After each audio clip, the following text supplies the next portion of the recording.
बहुत ही हैरानी की बात है कि एक तरफ हम मंगल पर पहुंचने की कोशिश कर रहे हैं और दूसरी तरफ अपने ही धरती के रहस्यों से अब तक अनजान है। ऐसे ही धरती पर मौजूद तमाम रहस्यों में से एक है अमेज़न के जंगल, जो इतना विशाल और घने हैं कि अगर ये कोई देश होता तो दुनिया का 9वां सबसे बड़ा देश होता। यहाँ इतने बड़े और लंबे पेड़ है कि यहाँ पर जमीन पर रोशनी तक सही से नहीं पहुँचती। बीते कुछ सालों में यहाँ ऐसी ऐसी चीजें मिली और खोज हुई जिसे देखकर साइंटिस्ट हैरान हो गए। तो चलिए आज की इस वीडियो में हम आपको रूबरू करवाते हैं अमेज़न के जंगल में छुपे रहस्यों के बारे में। नए व्यूअर्स जल्दी से सब्सक्राइब तो कर लो और बगल की घंटी दबाकर ऑल पर क्लिक कर देना। एक बार आप इस फुटेज को देखिए, आपको क्या दिखाई दे रहा है? सिर्फ टूटे पेड़ की टहनी? जी नहीं, ध्यान से देखिए, यहाँ एक पक्षी छुपा बैठा है। अब भी नहीं दिखा? चलिए तब तो ठीक है, यानी ये पक्षी अपनी कला में माहिर है। अमेज़न के जंगलों में पाए जाने वाले इस पक्षी का नाम पुटू है, जो असाधारण छलावरण की कला में माहिर है। ये पक्षी वैसे आमतौर पर दिखाई नहीं देता, क्योंकि एक तो ये रात में बाहर निकलते हैं और दिन में किसी टूटी टहनी में इस तरह से अपने आप को छुपा लेते हैं कि आप उन्हें देख नहीं पाएंगे। ये अपनी आंखें हमेशा अध खुली रखते हैं और घंटों तक एक ही मुद्रा में शांत बैठे रहते हैं। साइंटिस्ट इस पर भी अभी रिसर्च कर रहे हैं। ऐसे पता नहीं कितने जीव जंतु इस जंगल में छिपे बैठे हैं। ऐसी एक अनोखी पिंक डॉल्फिन यहाँ अमेज़न रिवर में पाई जाती है। क्या आपने कभी किसी पेड़ को चलते हुए सुना है? नहीं ना, अमेज़न के जंगल में एक ऐसा ही पाम ट्री है जो चल सकता है। जी हाँ, सही सुना आपने आज तक सिर्फ हॉलीवुड फिल्मों में पेड़ों को चलते देखा होगा, लेकिन अमेज़न जंगल में इतने रहस्य छुपे हैं जो सोच भी नहीं सकता कोई। हालांकि हमारे ये पेड़ वैसे नहीं चल सकते जैसा फिल्म में दिखाया गया है, क्योंकि इनके चलने की या यूं कहे आगे बढ़ने की गति बहुत धीमी है। होता यह है कि पेड़ की नई जड़ धूप के कारण उसी दिशा में ग्रो हो जाती है और पुरानी जड़ को रिप्लेस कर देती है, जिससे पेड़ सालों के अंतराल पर धूप की तरफ आगे खिसकते जाते हैं। इन्हें कास्पोना नाम से भी जाना जाता है। अमेज़न में लगभग सांपों की 70 प्रजातियां पाई जाती हैं, जिसमें से कुछ बहुत छोटे हैं और कुछ बहुत बड़े। लेकिन वहां के कुछ स्थानीय निवासियों का मानना है कि यहाँ कुछ ऐसे सांप मौजूद है जो बहुत ही विशाल है, जिसकी कल्पना भी हम नहीं कर सकते। पिछले साल सोशल मीडिया पर ब्राजील की एक वीडियो खूब वायरल हुई थी, जिसमें एक 18 फुट लंबा विशाल का एनाकोंडा एक व्यस्त सड़क को पार करने की कोशिश करता हुआ देखा जा सकता था, जिसमें उसकी मदद कुछ लोग ट्रैफिक को रोक कर करते हैं। उसी तरह एक फोटो भी इंटरनेट पर काफी समय तक वायरल रही, जिसमें चप्पू के सहारे एक नाव वाले ने एक रहस्यमय जीव को उठाया हुआ था। लेकिन जानकारों की माने तो ये भी एक मरे हुए विशाल एनाकोंडा की तस्वीर थी, जो ब्राजील में आई बाढ़ से बहकर नीचे आ गया था। लेकिन क्या आपने कभी सोचा है ये एनाकोंडा कितने बड़े हो सकते हैं? साइंटिस्ट के अनुसार एनाकोंडा 30 फुट तक लंबे हो सकते हैं और 2012 में मिला डायनासोर के समय का टाइटेनोबोआ सांप का जीवाश्म 42 फुट तक का था। लेकिन फिर भी वहां के नेटिव्स के अनुसार वहां 160 फीट लंबा एनाकोंडा देखा गया, जिसका केवल मुंह ही 6 फीट चौड़ा था। चलिए हवा में बात ना करते हुए फैक्ट पर बात करते हैं। पर्सी फॉसेट, जो एक ब्रिटिश भूगोलवेता, पुरातत्वविद और दक्षिणी अमेरिका के खोजकर्ता थे, उन्होंने साल 1906 में एक अभियान के दौरान एक 62 फुट लंबे विशाल का एनाकोंडा को देखने और गोली मारने का दावा किया। इसके बाद उन्होंने करीब 70 फुट लंबे एनाकोंडा को देखने का दावा किया। सिर्फ इतना ही नहीं, उन्होंने अन्य रहस्यमय जानवर को देखे जाने की सूचना भी दी, जैसे 6 फुट लंबे पैर वाली विशाल मकड़ी, जिसकी कहानियां स्थानीय लोगों में पहले से ही प्रचलित थी। पर्सी फॉसेट का मानना था कि ये जंगल अपने अंदर कई राज छुपाए बैठा है और इसके अंदर हमें और विशालकाय जीव मिल सकते हैं। इस कारण वो अमेज़न के जंगल में 1925 में रहस्यमय ढंग से गायब होने से पहले तक ऐसे ही खोज अभियान में लगे रहे थे। गायब होने वालों में उनके साथ उनका बड़ा बेटा और दोस्त भी शामिल था। इनके अचानक से गायब हो जाने का रहस्य आज भी बरकरार है। साल 1992 में अमेज़न के जंगलों में एक कैथोलिक पादरी को 75 फुट लंबा सांप दिखाई दिया था। अमेरिका में साइंटिस्ट के एक ग्रुप ने दावा किया कि धरती का सबसे बड़ा सांप टाइटेनोबोआ आज भी जिंदा है। कुछ थियरिस्ट मानते हैं कि साउथ अमेरिका के अमेज़न नदी में ये दैत्याकार जीव आज भी जिंदा है। आप इन विशाल सांपों की मौजूदगी पर क्या सोचते हैं? कमेंट करके बता दो जरा।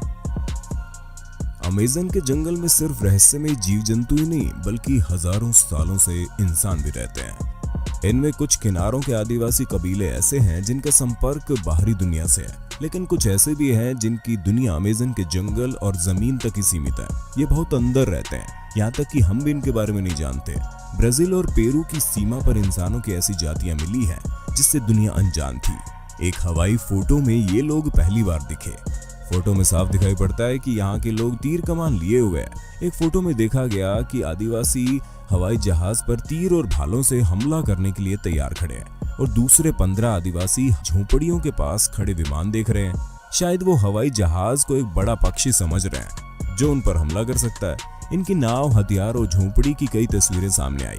ये फोटो ब्राजील और पेरू की सीमा पर इन आदिवासियों के अस्तित्व का एक ठोस सबूत है और इस बात का भी कि मनुष्य भले ही मंगल पर उतरने की कोशिश कर रहा हो, भले ही कितनी ही प्रगति क्यों ना कर ली हो, पर अभी भी धरती पर ऐसे कोने मौजूद हैं जहां मनुष्य नहीं पहुंच सका है। इसके अलावा एक ऐसे ही कबीले के सदस्य की चुपचाप बनाई गई वीडियो भी मौजूद है जिसमें एक आदमी पेड़ काटते देखा जा सकता है। जानकारों के मुताबिक यहाँ गहरे जंगल में एक ऐसी ट्राइब भी रहती है जिसके लोग बहुत लंबे कद के हैं। उनकी नीली आंखें हैं, यानी बिल्कुल यूरोपियन लोगों जैसे दिखने वाले, जो यहाँ के अन्य निवासियों ट्राइब्स से बिल्कुल अलग है। 16वीं शताब्दी में Spanish Dominican missionary Gaspar D Carvajal ने इनके बारे में लिखा।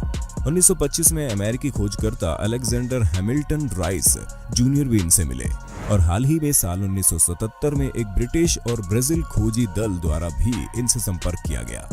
वे कौन हैं, कहां रहते हैं, ये कितने हैं, आज भी एक रहस्य है। शोधकर्ताओं को भूमध्य रेखीय क्षेत्र के भीतर गहरे अमेज़न वर्षावनों में काल्पनिक जादूगर के टावर से मिलता जुलता कुछ अजूबा मिला है।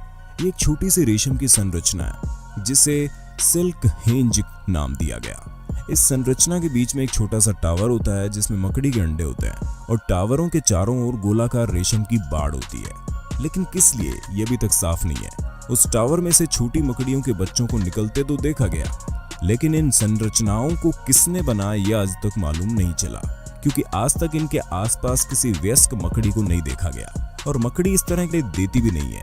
सुरक्षा के मायने से भी वो जाल में ही अंडे देती है, इसलिए साइंटिस्ट का मानना है कि ये जरूर कोई नई स्पीशीज का काम हो सकता है। साइंटिस्ट का मानना है कि शायद इसका उपयोग छोटे भूखे कीड़ों से बच्चों की सुरक्षा करने के लिए हो सकता है।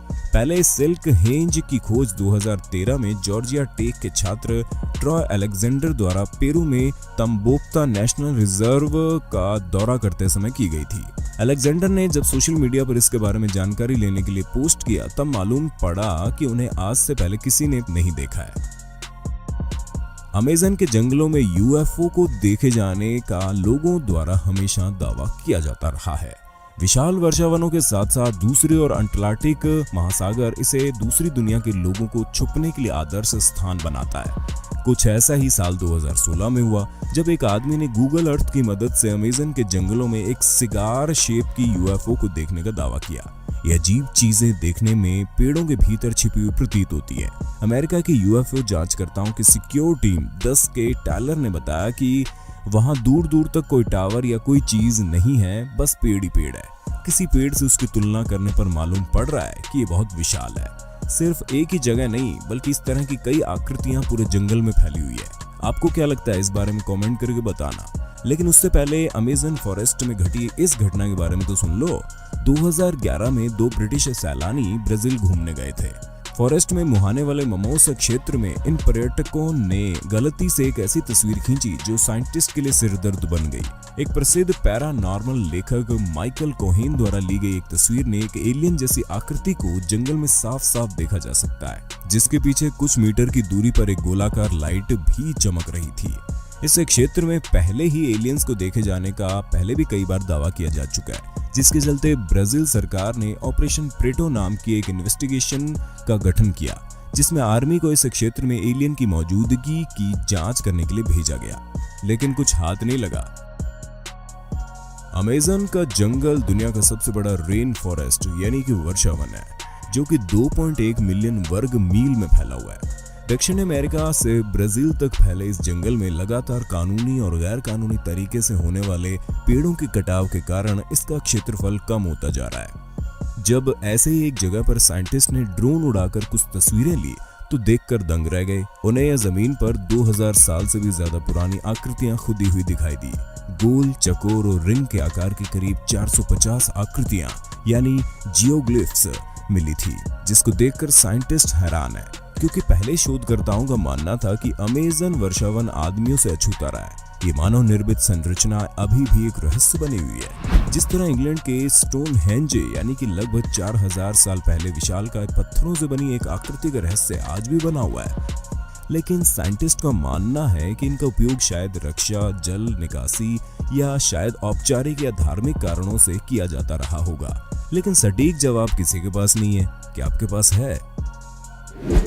इंडियाना जोन्स एक अमेरिकी मीडिया फ्रेंचाइजी है जो काल्पनिक पात्र doctor Henry Walton Indiana Jones के पुरातत्व खोजी कारनामों पर आधारित है।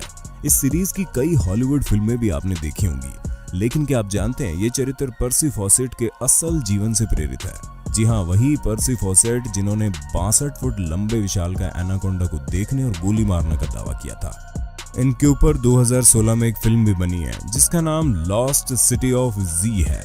ब्रिटेन में जन्मे पर्सी का मानना था कि अमेज़न में एक उन्नत और प्राचीन शहर छुपा हुआ है। जैसे जैसे साल बीतते गए उन्होंने इन जंगलों में कई खोजी अभियान किए। उन्होंने अनेक रहस्यमय जीवों के साथ साथ विशाल एनाकोंडा को देखने का दावा किया।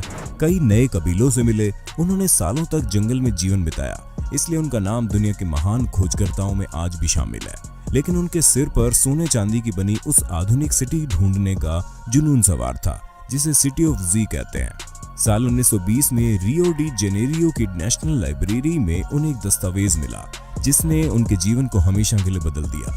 वो पांडुलिपि 512 थी जिसे एक पुर्तगाली खोजकर्ता द्वारा 1753 में लिखा गया था, जिसमें उस पुर्तगाली खोजकर्ता ने दावा किया था कि उसने जंगल के बीच चांदी की दीवारों और सोने की छत वाली एक ऐसी सिटी देखी थी जो प्राचीन ग्रीस से मिलती जुलती थी। पर्सी फॉसेट ने जब ये सब पढ़ा तो उन्हें पक्का विश्वास हो गया कि उनकी सोच सही है। अगले ही साल 1921 में उन्होंने खोज शुरू कर दी, लेकिन बहुत बारिश होने की वजह से कई बार उनका अभियान रुक गया। फिर 1925 में उन्होंने अपने बेटे, दोस्त और 2 ब्राजीलियन मजदूरों के साथ पूरे हथियार, रसद व अन्य सामान के साथ दोबारा खोज चालू की। उन्होंने 5 महीने बाद अपनी बीवी नीना को लेटर लिखकर लोकल से भिजवाया कि बस वो उस सिटी तक पहुंचने वाले हैं। उसके कुछ महीनों बाद इन तीनों का कुछ पता नहीं चला। वो रहस्यमय ढंग से गायब हो गए। कई खोजी दल उन लोगों को ढूंढने भेजे गए, लेकिन वो भी लौट कर नहीं आए।